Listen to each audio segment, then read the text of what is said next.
The Real Barenziah, Part 10. She could sense her familiar's nearness, but though the night sky was clear as day to her eyes, she could not yet see him. Then suddenly he was there, a swift moving dot beneath the wispy clouds.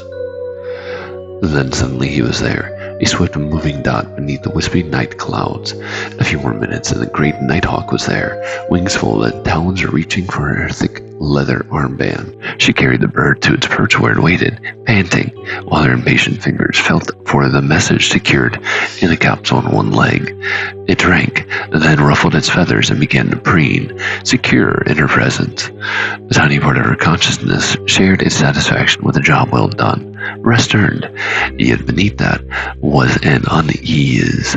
Things were not right, even to this bird mind. Her fingers shook as she unfolded the thin sheet and pored over the sheet of cramped writing. Not Samachis' bold hand. Barenziah sat slowly, fingers smoothing the document while she prepared her mind and body to accept disaster calmly. The Imperial Guards had deserted Samachis and joined the rebels. The loyal troops had suffered a decisive defeat. The rebel leader had been recognized as the King of Morrowind by the Emperor. Samachis was dead. Barenziah and the children had been declared traitors of the Empire, and a price set on their heads. "My lady," Barenziah jumped, startled at her servant's approach. "The Breton is here, King Eatwire." The woman added helpfully, noting Barenziah's puzzlement. "Is there news, my lady?" she said, nodding at the nighthawk. "Nothing that will not wait," Barenziah said quickly. "See to the bird."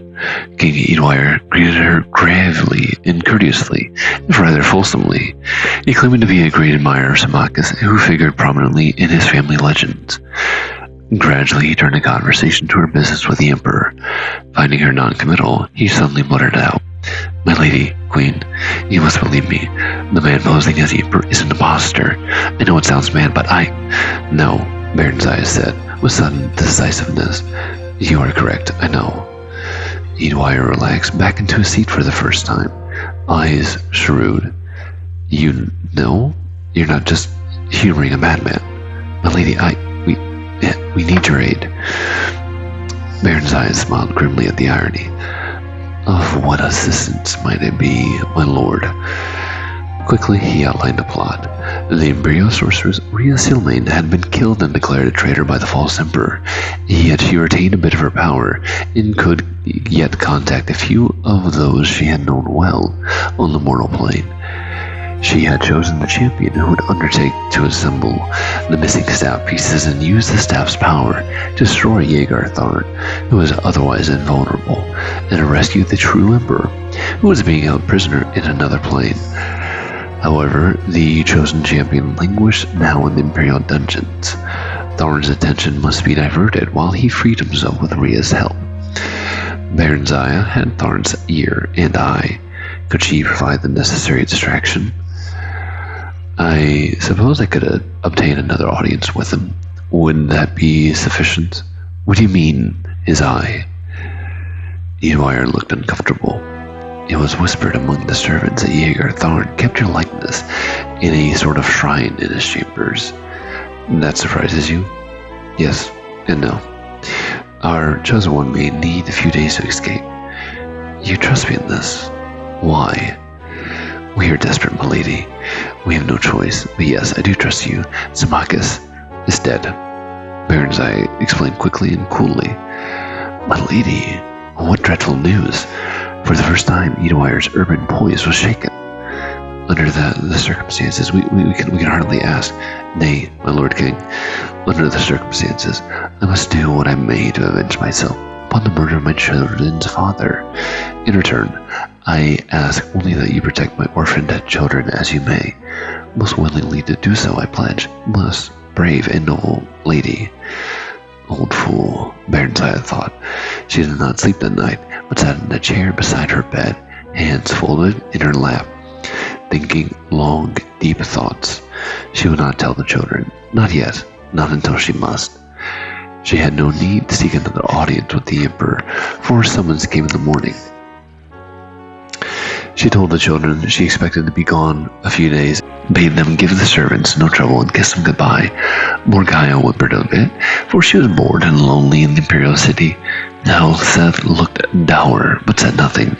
He was very like his father. At the palace, Barenziah was escorted not into the great hall, but into a small parlor where the emperor sat at a solitary breakfast. He nodded, agreeing, and waved his hand at the window. Splendid view, isn't it? Barenziah stared out over the towers of the great city. It dawned on her that this was the very chamber where she'd first met seldom, and a strong wave of inchoate feeling swept over her. When she turned back, at last, seldom had vanished, and Nightingale sat in his place, laughing. You knew, he said accusingly, scanning her face. I wanted to surprise you. You might at least pretend. Barenziah spread her arms. I'm afraid my skills at pretense are no match for yours, my liege. You're just angry with me. He pretended to pout. Just a little, she said icily. I do find betrayal offensive. How human of you. What do you want of me? He wiped his mouth and stood erect. Now you are pretending. You must know what I want of you, my love. You want to tantalize and torment me. Go ahead. I'm in your power. No. I don't want that at all, Barenziah. He came near, speaking low with the old caressing voice that sent shivers over her body. Don't you see? This was the only way. His hands closed on her arms. You could have taken me with you. Tears gathered in her eyes. He shook his head. I didn't have that power. But now I have it all. Mine to have, mine to share. With you. He waved his hand toward the window and the city beyond. All Tamriel to lay at your feet. That is only the beginning. It's too late. Too late. You left me to him. He's dead. A scant few years. What does it matter? The children. I'll adopt them. We'll have others together, Barenziah. I have powers you do not dream of. He moved to kiss her, but she slipped his grasp and turned away. I do not believe you. You do, you know. You're still angry after all. His smile did not reach his eyes. What do you want? She shrugged. A walk in the garden, a song or two. You want to be courted. Why not? You do it so well. It's been long since I've had the pleasure. And so they spent their days in courtship, walking, talking, singing, and laughing together, while the empire's business was left to underlings. I'd like to see the staff, Barenziah idly said one day.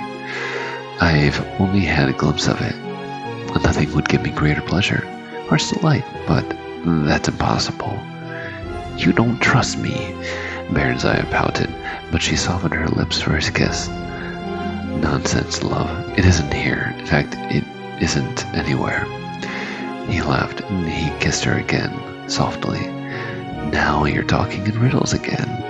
I want to see it. You can't have destroyed it.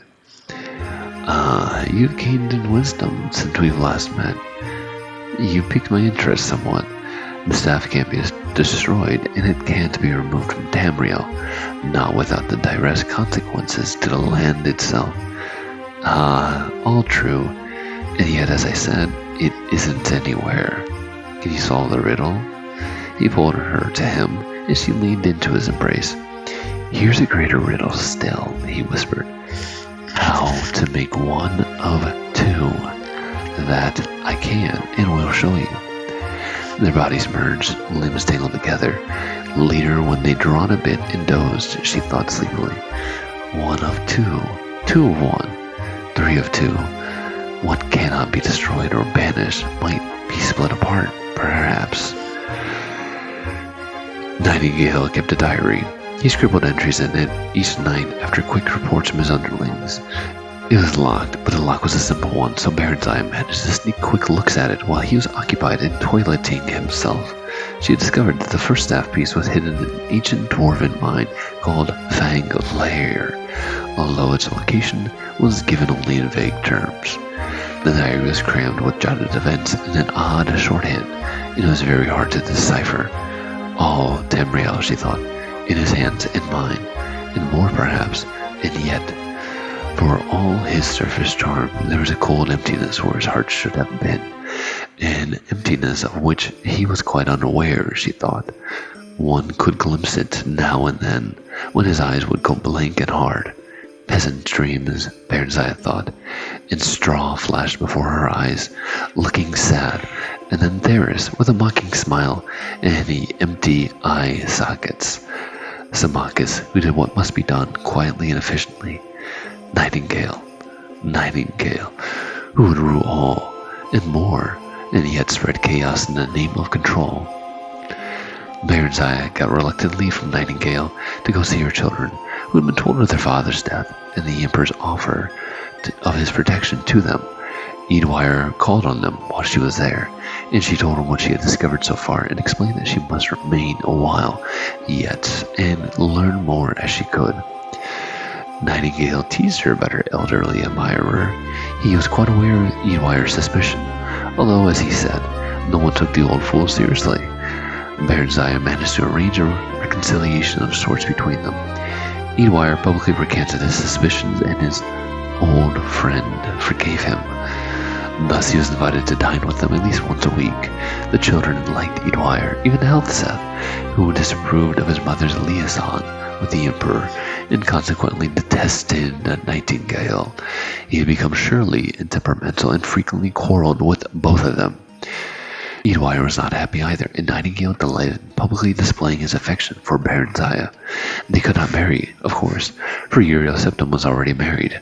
He had exiled the true Empress shortly after taking Septim's place, but had not dared to harm her. She was held by the Temple of the One. It had been given up publicly that she was in ill health, and rumors had been circulated that she had mental problems. The Emperor's children had also been dispatched to various prisons, disguised as schools. She'll grow worse in time, Nightingale said carelessly, eyeing Barenziah's swollen breast and belly with satisfaction. As for his children, well, life is full of hazards, isn't it? We'll be married. Your children will be my true heir. He did want the child. Barenziah was sure of that. She was far less sure of his feelings for her. They quarreled, often violently, usually about Healthseth, whom he wanted to send away to school. Barenziah made no effort to avoid these quarrels. Nightingale had no interest in a peaceful life. He thoroughly enjoyed making up afterwards. Occasionally, Barenziah would take the children and retreat to their old apartment, declaring she wanted no more to do with him.